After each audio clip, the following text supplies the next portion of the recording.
Salut à tous les amis, ici Jean-Luc Monteagudo d'Idées Marketing. Bienvenue dans cette nouvelle vidéo.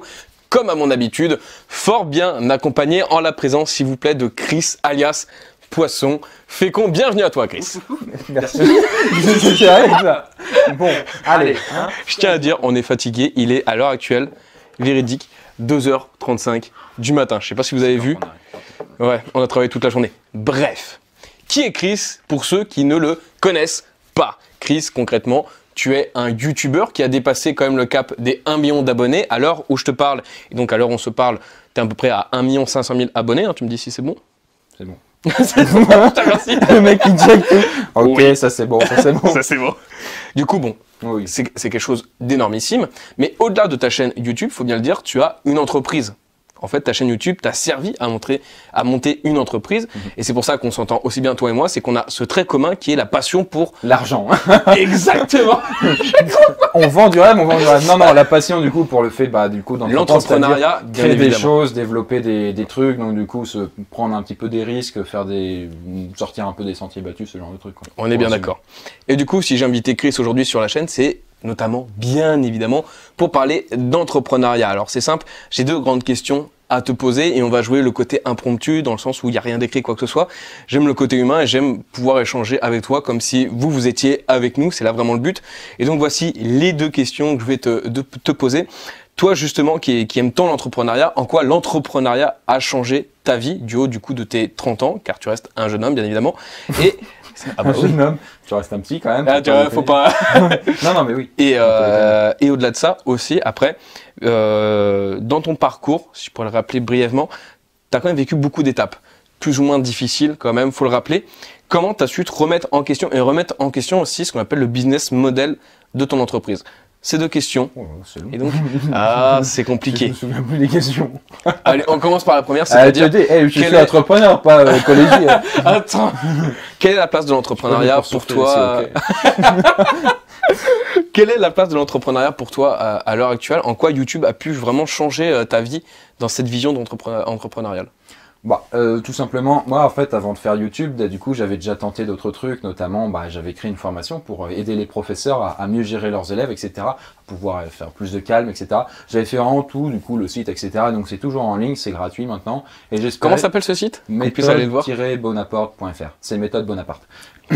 Et donc voilà, j'avais passé des milliers d'heures du coup dessus, mais ça n'avait pas hyper bien fonctionné, et donc j'étais un peu désabusé. Et j'avais essayé YouTube du coup un petit peu après, donc je me suis dit tiens YouTube ça commence à monter, je trouvais ça vraiment cool, l'idée de pouvoir faire des vidéos, c'était un truc que je maîtrisais pas du tout de base, de toute façon j'étais pas hyper à l'aise avec mon image, je parlais pas hyper bien devant la caméra tout ça, et donc c'était très challengeant en fait finalement, et de pouvoir apprendre des trucs parce que je voulais devenir professeur aussi. Je faisais des études de psycho, on s'en fout. Et puis finalement, YouTube, je me suis accroché, j'ai dû me remettre en question pour résumer, pour la faire courte. Et puis finalement, ça a fini par porter ses fruits.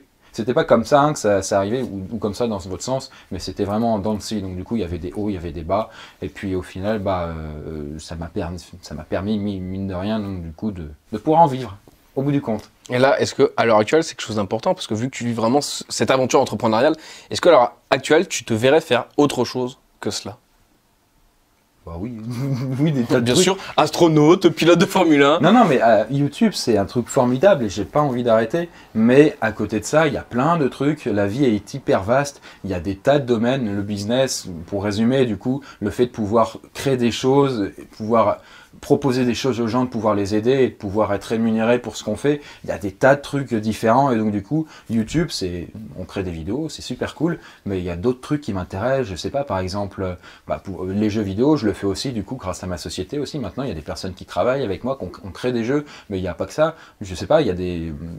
Je tease un petit peu sur le futur du coup du Tumblr, mais en exclusivité. Je sais pas, des trucs plus écologiques comme des énergies renouvelables, pouvoir aider les gens comme ça, pouvoir produire de la nourriture autrement, donc du coup pour pouvoir nourrir plus de personnes, des types de musées, des musées ou des trucs interactifs où les gens ils pourraient, je sais pas comment dire, des musées en fait différentes, des musées mieux que ce qu'on peut trouver actuellement, où il y a plus d'interactivité. Mais ça reste dans l'idée d'entreprendre tout ça, on est d'accord? C'est toujours créer, oui, créer, et donc du coup pour ça, moi je peux pas être seul, j'ai des personnes qui m'aideraient de plus en plus, tout ça, donc du coup il s'agirait d'avoir une société de plus en plus grande. Ouais. Et quelqu'un qui, parce que là, dans ceux qui nous écoutent, je suppose qu'il y en a plein à l'heure actuelle qui n'entreprennent pas encore, peut-être qui ont cette envie, ou peut-être qui n'osent pas, ou peut-être qu'ils n'ont pas encore réalisé le champ des possibles, peut-être que vous vous dites à l'heure actuelle que bah voilà, il y a un chemin pré-tracé, c'est le salariat, ou ce qu'on m'a dit, je crache pas dessus, c'est un chemin, mais il y en a juste un autre. Toi, à l'heure actuelle, voilà, quelqu'un, je t'ai dit, un néophyte total de l'entrepreneuriat, qu'est-ce que tu pourrais lui dire à l'heure actuelle, toutes les choses bénéfiques que tu as apporté l'entrepreneuriat pour essayer de l'encourager lui aussi à entreprendre, à créer, à développer, etc. Bah, au tout départ, c'est vrai que entreprendre, il y a quelque chose d'un peu flippant, on va pas se cacher. C'est vrai que du coup, surtout peut-être en France, où justement il y a le salariat qui est quelque chose de safe, et il y a l'entrepreneuriat qui est quelque chose de risqué.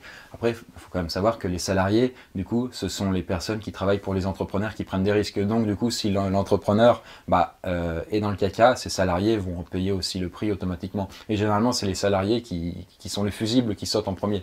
Alors, je me permets de rebondir sur ça, mais il faut savoir que le plus grand des risques, généralement, c'est de ne jamais prendre de risques. Dites-le vous bien. Si vous allez avoir une vie, mais fade, je dis pas ça par rapport forcément à l'entrepreneuriat, le salariat, mais d'un sens général, si vous vous laissez bercer par la vie, à mon sens, c'est une vie remplie d'ennuis très souvent. Je généralise, mais ça reste le cas. Je te laisse Après, continuer. non, mais t'as tout fait, t'as tout Merci. à fait raison.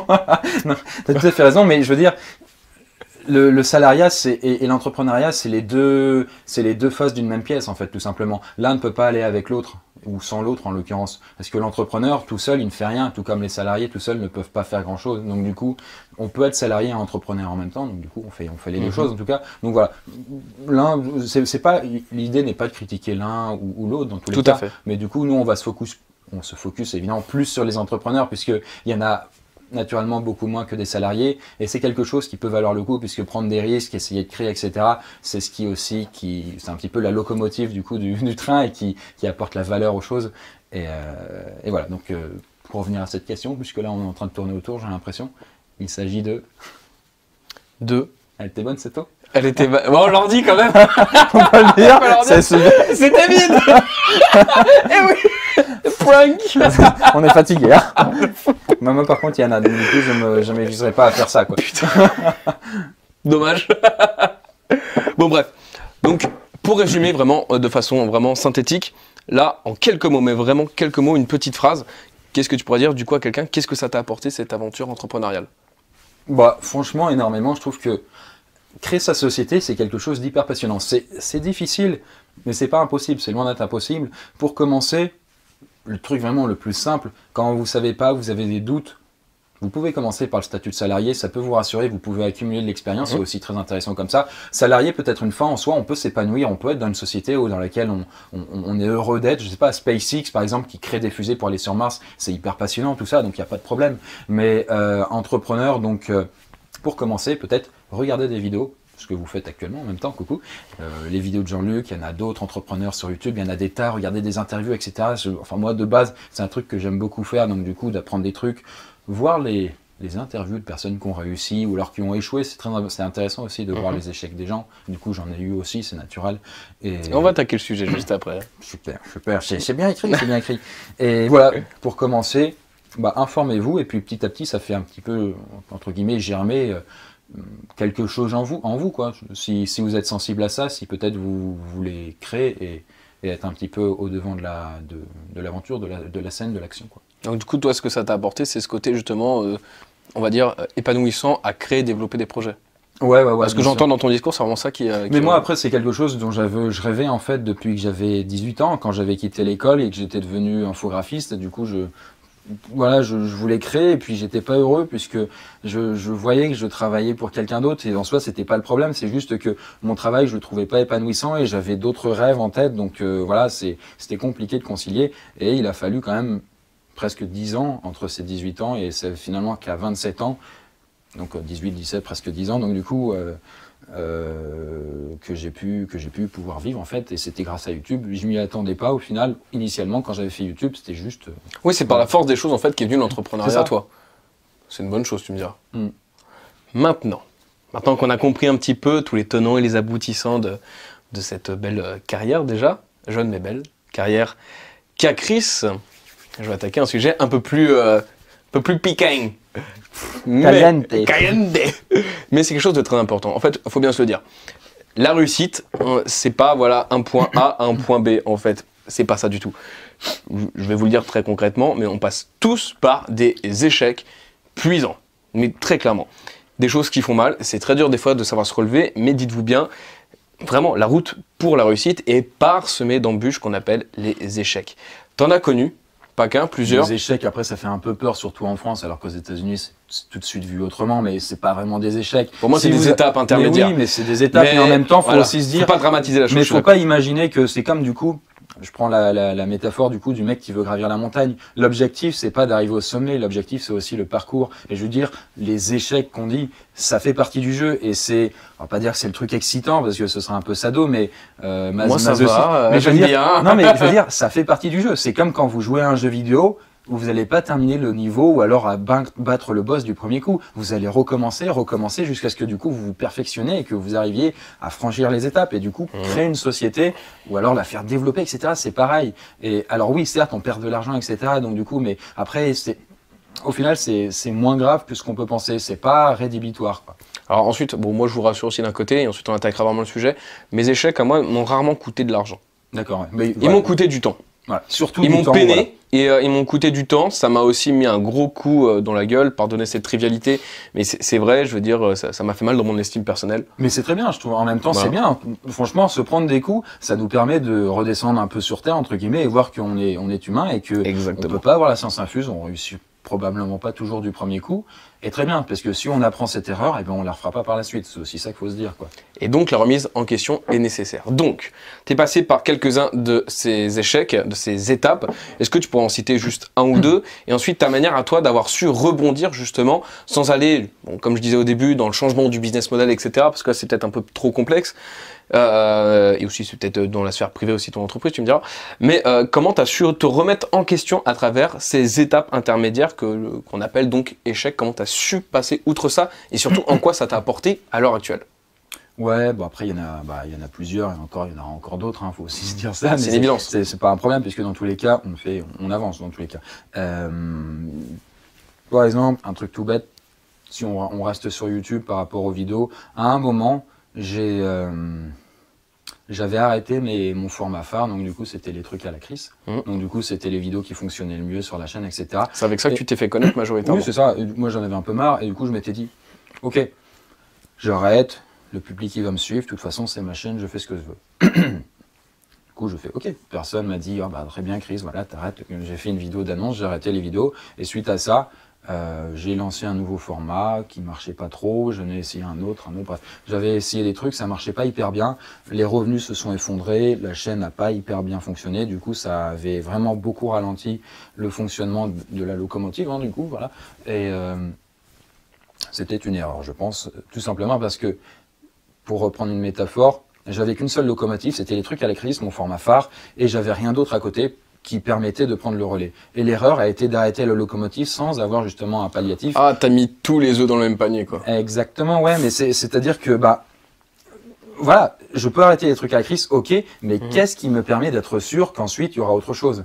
Alors, voilà, on arrête un truc, il n'y a pas de souci, il faut juste être capable d'en subir les conséquences. Et moi, j'étais pas, finalement, j'ai fait une erreur de les arrêter alors que j'étais pas sûr de pouvoir pallier et j'étais pas sûr de... Voilà. Alors que maintenant, du coup, avec le temps, du coup, je me suis dit, ok, je vais retenter d'arrêter les trucs à Chris, mais plus progressivement, et les remplacer par un autre format que je teste en même temps en parallèle, ce sont les 360 secondes. Et donc, du coup, avec les 360, ça marche très bien. J'adore vraiment faire ce type de vidéo. Je les trouve plus sympas, etc. Le public aussi est au rendez-vous, donc très bien. Donc, c'est nickel. Et ce qui me permet, du coup, de ralentir progressivement les trucs à Chris, et jusqu'à un terme, au final, pouvoir les arrêter. Et donc, voilà, ce sera leur...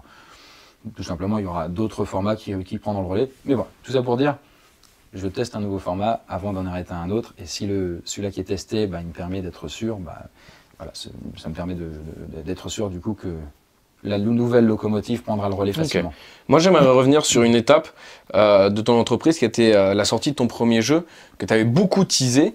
Il en avait énormément parlé, etc. C'était l'annonce du SEC, tout le monde l'attendait. Et en fin de compte, pas tant que ça, en final. Au final, mais effectivement, il y avait une grosse attente.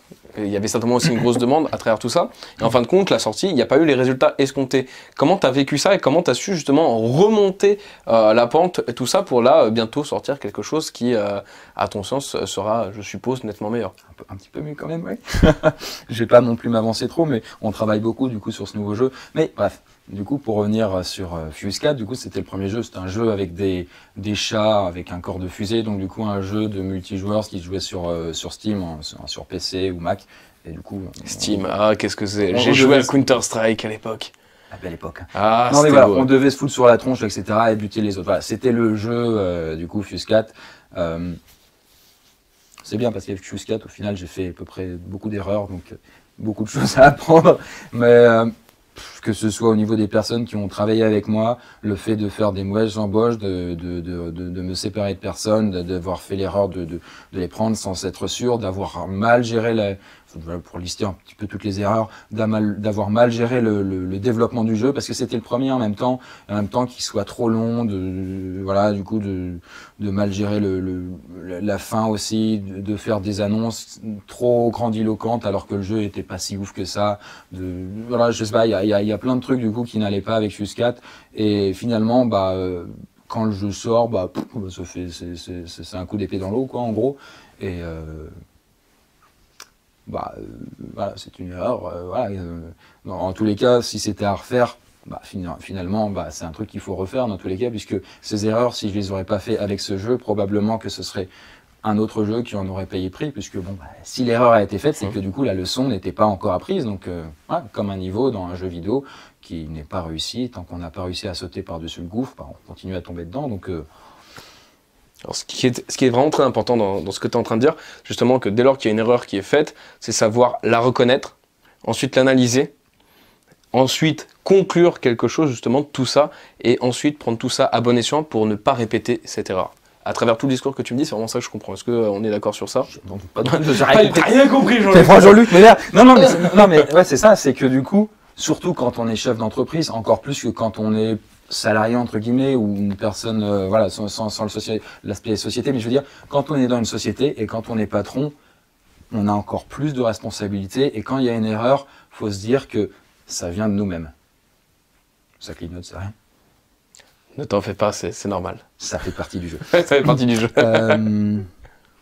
Ouais, du coup, quand on est patron, si les erreurs sont faites, si du coup, on prend les mauvaises personnes, c'est notre faute. Du coup, si on les forme mal, c'est notre faute. Si ce qu'on fait ne fonctionne pas, c'est notre faute. Après, bien sûr, il y a des aspects aléatoires, il y a le business, il y a des trucs, voilà. Mais grosso modo, du coup, on a beaucoup de responsabilités, et l'erreur fatale, je pense, au-delà de faire des erreurs, du coup, on fait tous des erreurs sur notre parcours. L'erreur fatale, c'est de dire, oh putain, un rocher de merde, du coup, voilà, il y aura toujours des rochers, je pourrai jamais réussir, je pourrai jamais gravir la montagne. Non, il faut juste apprendre à voir où sont les rochers, et puis du coup, d'avancer plus prudemment, ou je ne sais pas, recommencer, prendre des meilleurs boots, ce genre de trucs, voilà. Et faut reconnaître que l'erreur est à nous, puisque si on reporte l'erreur sur le hasard, le destin, là, on est sûr qu'on ne va pas avancer. Oui. C'est pas ce qu'on veut au final. On s'en fout de faire des erreurs, on s'en fout de se remettre en question. Si l'essentiel, je pense, c'est très important ce que tu dis, justement, ce que tu énonces là, c'est que les erreurs font partie du jeu, mais que les erreurs, c'est nous qui les faisons. Faut arrêter de tout le temps remettre la faute sur les autres. Très souvent, il y a des gens, je sais pas, ils se forment, j'en sais rien, par exemple, au e-commerce, parce que moi, c'est un secteur que j'ai beaucoup fait, hein, j'agis majoritairement au e-commerce. Beaucoup de gens, ensuite, n'y arrivent pas et vont dire, c'est la faute de la formation, par exemple, ou du formateur. Ou en fait, ça marche pas, c'est de l'arnaque. Les gens n'arrivent pas à imprégner que, Coco, c'est ta faute. Tu vois. Après, bien sûr, on va pas non plus dire que c'est toujours sa faute, mais je veux dire, ok, tu peux, dès le départ, tu dis, ok, il y a peut-être le formateur, machin, peut-être il y a des trucs qui ne sont pas de notre propre ressort, ok, mais le plus difficile, c'est aussi d'admettre, du coup, qu'on a notre part de responsabilité. Ok, peut-être que la formation n'est pas assez nickel, peut-être on peut aller en voir une autre, peut-être se former sur des éléments gratuits, peut-être, ou je sais pas, faire des tests, etc. Donc, il y a mille et une façons, à partir de sa propre volonté, j'ai envie de dire, donc du coup, de pouvoir montrer que on peut plier le destin et obtenir ce qu'on veut. C'est pas facile, faut peut-être lutter plus ou moins selon le secteur où on est, mais c'est possible. Tout à fait d'accord. Voilà. Et ça va aussi pour le secteur professionnel, mais aussi personnel, dans le sens où, j'en sais rien, mais pour la perte de poids, arrêtez de dire que c'est pas ma faute, etc. Bah, mange moins, fais du sport, tu vas mincir. Ça va, Ensuite, bon, écoute, là, en ce moment, je rentre le ventre, mais en Moi, vrai, je dis ça, mais pas bon. en vrai, il y a le bébé qui arrive. Putain, c'est violent. Tu vois le rêve, là. C'est vrai, concrètement, c'est le resto qu'on a fait tout à l'heure. Ah, bon. Putain, c'est vrai que c'est impressionnant, ce truc, hein. Ah, franchement. Attends. C'est pas mal. Oh merde, j'ai du sang. Ah, tu t'es ouvert, bah, bravo. Voilà, bon, voilà. Ne tergiversons Voilà, pas trop. C'est mes règles, la perte de Bref, tout ça pour dire que voilà, ça va pour la vie perso, professionnelle, etc. Ensuite, là, on fait guise du développement personnel. Je vous recommande aussi de regarder tout ça. C'est très intéressant. Ça peut vous enlever des barrières mentales et c'est quelque chose qui, à titre personnel, m'a beaucoup aidé. Et vu qu'on en a discuté, toi aussi, c'est quelque chose qui t'a quand même vachement apporté de te développer justement personnellement parlant. Ouais, c'est ça. Je pense que bah du coup, on peut peut-être pas en arriver là avant d'avoir réussi à lever des barrières ou alors des préjugés sur ce que la société peut-être nous dit ou alors nos proches, etc. Si ouais, tu peux pas faire ça, c'est trop dur, mais non, fais comme ça, etc. Ok, bon bah après il faut aussi être capable de s'entourer de personnes qui sont peut-être plus inspirantes et tout simplement aussi d'ouvrir des bouquins ou alors du coup de regarder des vidéos, c'est peut-être beaucoup plus accessible. Et avant, moi quand j'étais plus jeune, ça n'existait pas YouTube, ça, donc c'était un peu plus difficile. Mais là, il y a des tas de vidéos gratuites qui durent des heures. Vous en avez des dizaines d'heures, des centaines d'heures de contenu. Ah oui, pour s'inscrire là, oui, j'en ai voilà. pas. Ouais. Et donc voilà, ouais, on peut se former et apprendre tout ça. Bon, alors, je vais juste récapituler tout ce que tu as dit, parce que tu as aussi parlé de ton entourage, et ça on en avait parlé aussi avant de tourner la vidéo, en début d'après-midi, fin d'après-midi. On avait tous les deux échangé sur le fait que notre entourage était très néfaste à un moment de notre vie, et que ça nous empêchait d'avancer, humainement mais professionnellement parlant, etc. Pour notre cas à nous, mais après on ne fait pas une généralité, bah du coup oui, mais après ça dépend des personnes. Il y en a, ils ont la chance d'avoir des parents ou alors une famille qui est peut-être bercée un peu dans ce milieu et qui vont peut-être les pousser en avant, alors que d'autres ça va peut-être plus les limiter, peut-être que leurs parents ou leurs proches sont pas du tout dans ce délire. Tout à fait. Voilà, après on peut pas leur en vouloir, mais c'est aussi à nous de faire l'effort de voir d'autres personnes, quoi. Si je peux me permettre réellement un conseil, parce que peut-être qu'à l'heure actuelle vous vous dites l'entrepreneuriat c'est pas fait pour moi, ou être patron c'est difficile, c'est des démarches, etc. Faites un premier pas, juste essayez de vous entourer d'entrepreneurs, des petits freelances, quoi que ce soit. Je vous demande pas d'être avec des patrons de multinationales, quoi que ce soit, mais pour commencer des freelances, etc. Ça va vous ouvrir le champ des possibles, vous allez voir, c'est hallucinant. Ça va vous faire voir que c'est pas si sorcier et que c'est possible. Et il y a une phrase qui est chère à mon cœur, c'est que nous sommes la moyenne. Non, pardon. C'est que nous sommes la moyenne des 5 personnes qu'on fréquente le plus. Tout est dit. Si les 5 personnes que vous fréquentez le plus sont infidèles, vous risquez fortement d'être infidèle. Si les 5 personnes que vous fréquentez le plus sont fumeurs, vous risquez fortement d'être fumeur. Mais vous verrez que si les 5 personnes que vous fréquentez le plus sont entrepreneurs, vous avez de fortes probabilités d'entreprendre vous aussi. On va terminer donc sur ces belles paroles. Chris. Oui, c'était beau ce que tu as dit. Je te remercie. Un grand merci. Un énorme merci même à toi d'avoir accepté cette invitation, d'être passé sur la chaîne. J'ai envie de te dire, c'est un réel plaisir de t'accueillir sur sa chaîne, à défaut d'être accueilli chez toi, du coup, faut le dire, dans ton entreprise, dans le Kunda. Voilà, on est chez moi, quoi. Exactement, Ouais. c'est très sympa. Merci pour cette visite à Grenoble, merci pour tous ces moments passés, merci encore pour ton retour aux yeux de donc, la caméra. L'objectif, merci, c'est pour ça, voilà. Ouais, Pierre. Merci encore, vraiment, j'insiste. Donc bref. T'as oublié de dire quelque chose, toi. Ah, merci. Ah, bah, voilà. J'avais zappé, c'est vrai, on l'avait dit. Choses, c'est important. Donc, encore une fois, pour terminer, un grand merci. Voilà. Merci Jean-Luc. Je t'en prie. Et vous aussi, un grand merci d'avoir regardé la vidéo dans son intégralité. Puis, vous connaissez la chanson. Hein. Je vous dis à très bientôt dans une prochaine. Car la science. Ciao. Ciao. Car la science n'attend. Je suis incorrigible. C'est pas possible.